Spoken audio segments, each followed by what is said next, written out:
गोविंदाय नमो नमः। हरे कृष्ण।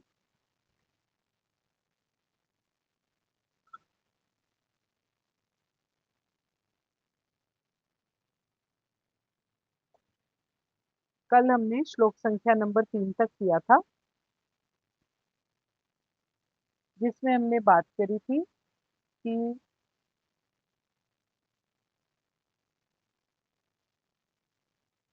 भगवान जी बेटा में 15वां श्रद्धा। अध्याय का 5। हाँ जी, हाँ जी।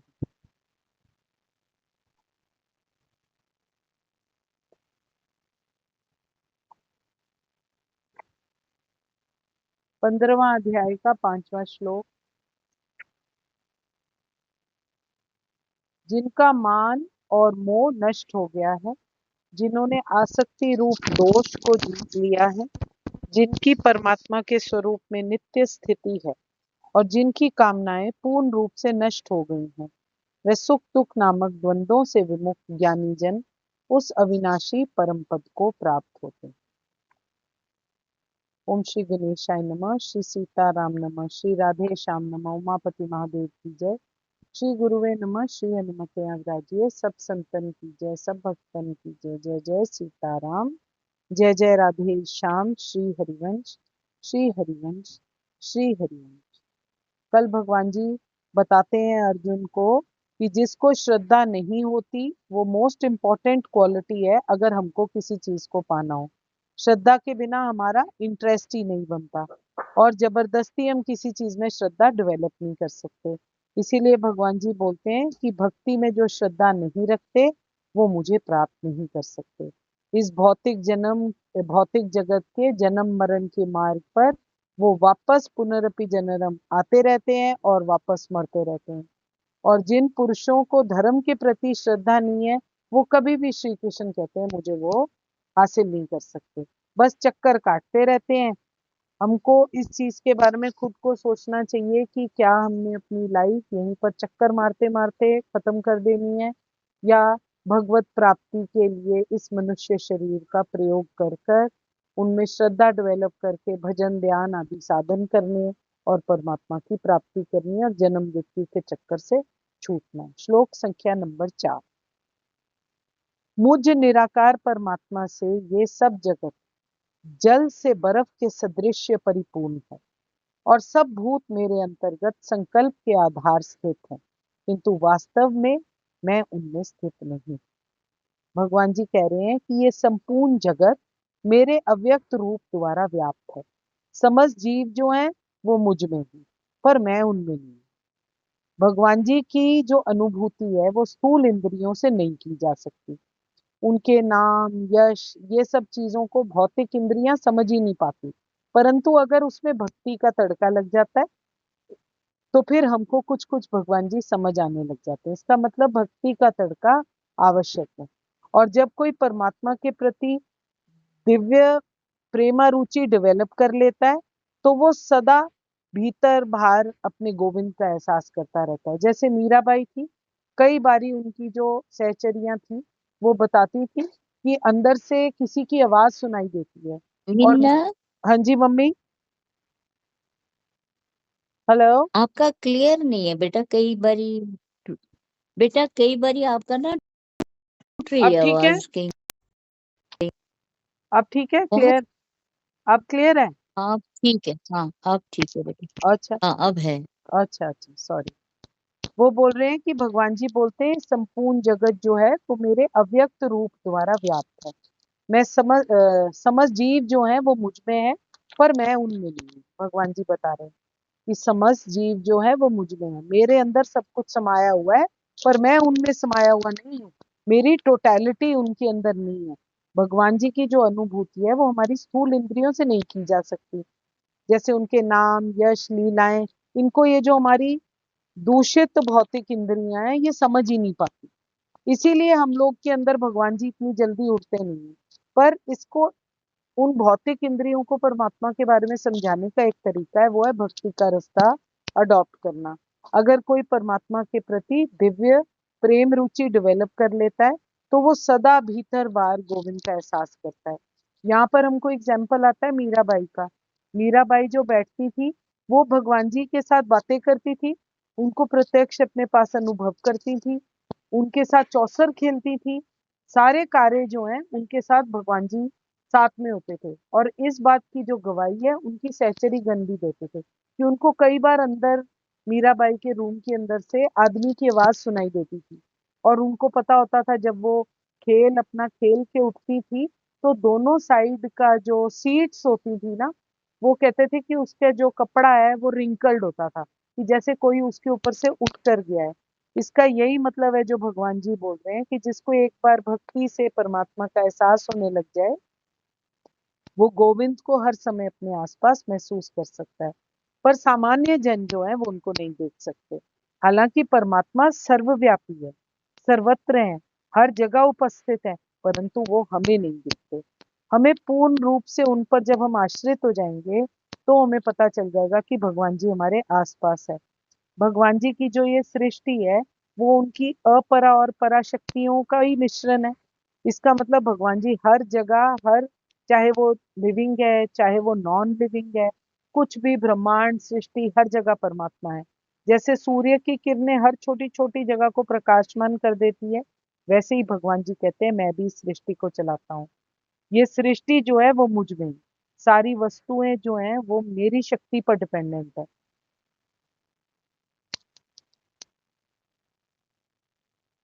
भगवान जी की ही एक व्यक्तिगत सत्ता है जिसके आधार पर ये पूरी की पूरी दुनिया, ये सृष्टि, ये ब्रह्मांड सब कुछ चल रहा है।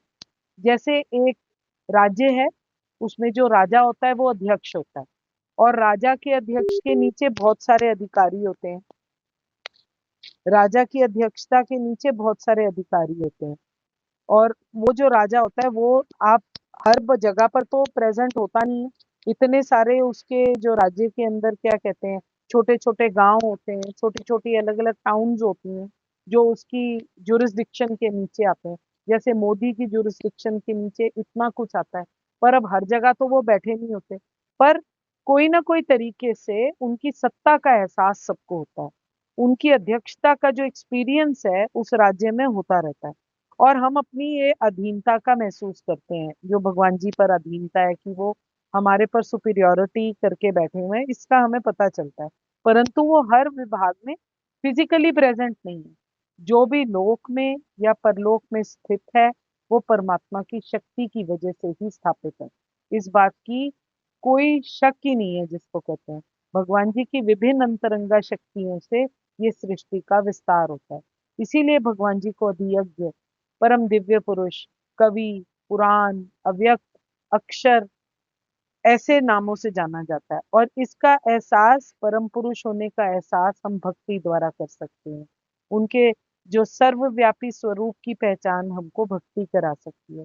जैसे आकाश में वायु, तेज, जल, पृथ्वी, स्वरण से गहने और मिट्टी से उसके बने हुए बर्तन व्याप्त रहते हैं, उसी प्रकार ये सारा विश्व जो है उसकी रचना करने वाले सगुण परमात्मा निराकार रूप से हर जगह व्याप्त है।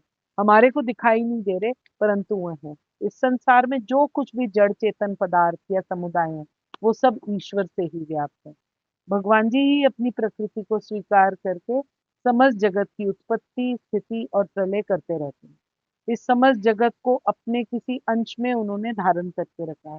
एकमात्र वो ही है जो सबकी गति, भरता, निवास स्थान, आश्रय, प्रलय, निधान, सबकी स्थिति परमात्मा के ही अधीन है।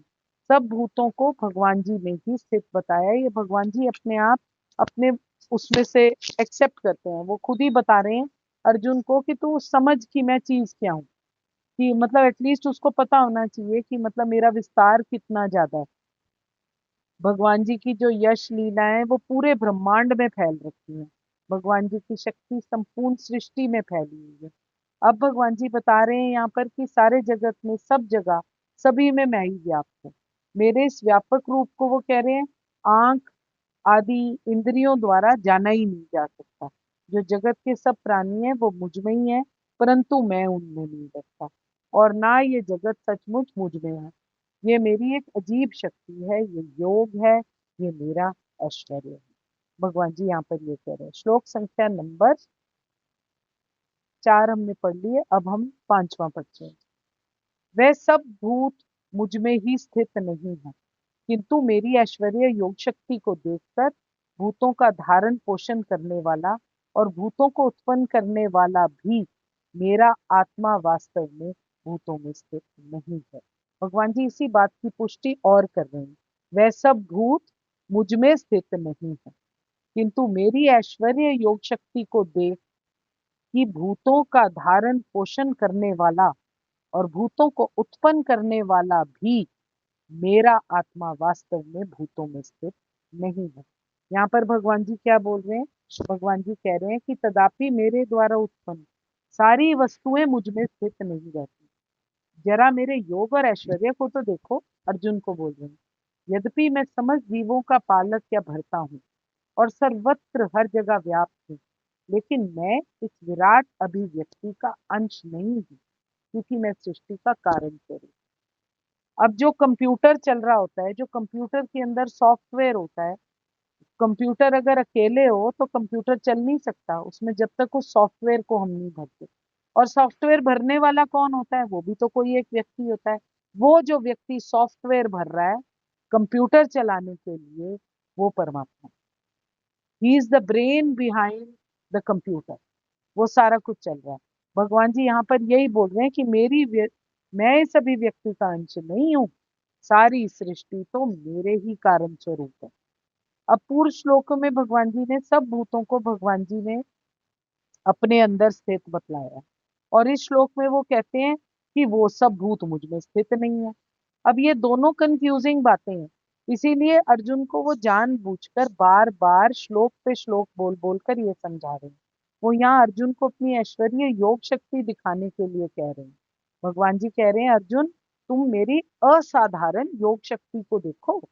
अब वो साधारण वर्ड नहीं बोल रहे, वो बोल रहे हैं कि मैं जो कुछ भी कर रहा हूँ वो असाधारण है। तुम मेरी इस असाधारण योग शक्ति को देखो। जैसे आकाश में बादलों की भांति समस्त जगत मुझ में स्थित भी है और नहीं भी है। यहाँ वो क्या बोल रहे हैं? जैसे स्वप्न की सृष्टि की भांति, मतलब सपने में जो हम सृष्टि को देखते हैं, सारा जगत भगवान के संकल्प के आधार पर बना हुआ है। भगवान से भिन्न कोई और सत्ता है ही नहीं। फिर ये सारी सृष्टि कैसे हमको दिखती है? इसका रहस्य क्या है? इस शंका के निवारणार्थ भगवान जी कहते हैं, ये मेरी असाधारण योग शक्ति का एक चमत्कार है। अर्जुन इसको देखो, कैसा ऐश्वर्य है। सारा जगत मुझ में दिखता भी है और वस्तुतः मेरी सिवा और कुछ है भी नहीं। फिर से पढ़ती हूँ, सारा जगत मुझ में दिखता भी है और वस्तुतः मेरे सिवाय और कुछ है भी नहीं। अभिप्राय यहाँ पर यह है कि जब तक मनुष्य की दृष्टि में जगत है, तब तक सब कुछ मुझ में ही स्थित है। मेरे सिवाय इस जगत का कोई भी आधार नहीं है और वास्तव में मैं ही सब कुछ हूँ। मेरे अतिरिक्त अन्य कुछ भी नहीं है। साधक को मेरे साक्षात्कार हो जाना चाहिए, तब उसे ये बात प्रत्यक्ष हो जाती है। फिर उसकी दृष्टि मुझसे भिन्न और किसी वस्तु पर नहीं रहती। भगवान जी का यहाँ पर कथन है कि सब कुछ उन्हीं पर आश्रित है। भगवान जी इस भौतिक जगत का पालन और निर्वाह के लिए प्रत्यक्ष रूप में उत्तरदायी बिल्कुल भी नहीं है। वो ये चीज चलाकर, जैसे हम शुरू करके छोड़ देते हैं ना कि आगे मेरे अध्यक्ष इसको देखते रहेंगे, भगवान जी ने एक बार सृष्टि की रचना कर दी और छोड़ दी है। सारी सृष्टि उन पर डिपेंडेंट है, पर वो उससे हट चुके हैं। सारी वस्तुएं उन पर ही टिकी हुई हैं, किंतु वो उन सब चीजों से पृथक रहते हैं। सारे लोक अंतरिक्ष में तैर रहे हैं और ये अंतरिक्ष परमेश्वर की ही शक्ति है, किंतु वो अंतरिक्ष से भिन्न खड़े हुए हैं। वो तो अपने वो सानुकी वाले पोज में बैठे हुए हैं। उनको क्या आसपास क्या हो रहा है, उन्होंने बनाकर सृष्टि दे दी है और बोला है कि अब इसको चला लो। वो पृथक बैठे हुए हैं।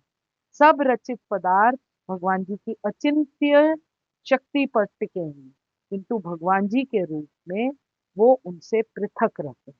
ये भगवान जी का अचिंत्य ऐश्वर्य है, जो हम इमेजिन भी नहीं कर सकते, इतना उनका ऐश्वर्य है। उनका व्यक्तित्व विभिन्न शक्तियों से पूर्ण है। उनका संकल्प स्वयं एक तथ्य है। हम कोई काम करना चाहते हैं तो उसमें बहुत सारे विघ्न आ जाते हैं। और कभी कभी हम जो चाहते हैं वो कर ही नहीं पाते, परंतु जब भगवान कृष्ण कोई कार्य करना चाहते हैं तो वो 1 सेकंड में कितनी पूर्णता से कंप्लीट हो जाता है कि ये कोई सोच भी नहीं चाहता। ये कैसे हो सकता है? हालांकि भगवान जी कह रहे हैं मैं समस्त सृष्टि के पालक और धारण करता हूँ, किंतु मैं इस सृष्टि का स्पर्श कभी नहीं करता। केवल उनकी परम इच्छा से प्रत्येक वस्तु का सृजन, धारण, पालन और संहार होता है। भगवान जी के मन में स्वयं उनमें कोई भेद नहीं है, और हमारे भौतिक मन में और हमारे अपने थॉट्स में और हमारे एक्शंस में कितना भेद होता है, क्योंकि भगवान जी परमात्मा है और हम एक साधारण मनुष्य और जीव। साथ ही प्रत्येक वस्तु में परमात्मा उत्पन्न भी रहते हैं, उसी में उपस्थित भी रहते हैं, किंतु सामान्य जीव ये समझ ही नहीं पाता कि वे साकार रूप में किस तरह उपस्थित है। वे भौतिक जगत से भिन्न है, तो भी प्रत्येक वस्तु उन्हीं पर आश्रित। जय जय सीताराम, जय जय राधे श्याम। कृष्णाय वासुदेवाय, हरे परमात्मने, प्रणतकलेशनाशाय, गोविंदाय नमो नमः। मैं आपके हृदय से प्रेम प्रभु को नमस्कार करती हूँ। अगर मुझसे कोई भूल होती है तो प्लीज कृपया मुझे क्षमा। जय जय सीताराम, जय जय राधे श्याम। श्री हरिवंश, श्री हरिवंश, श्री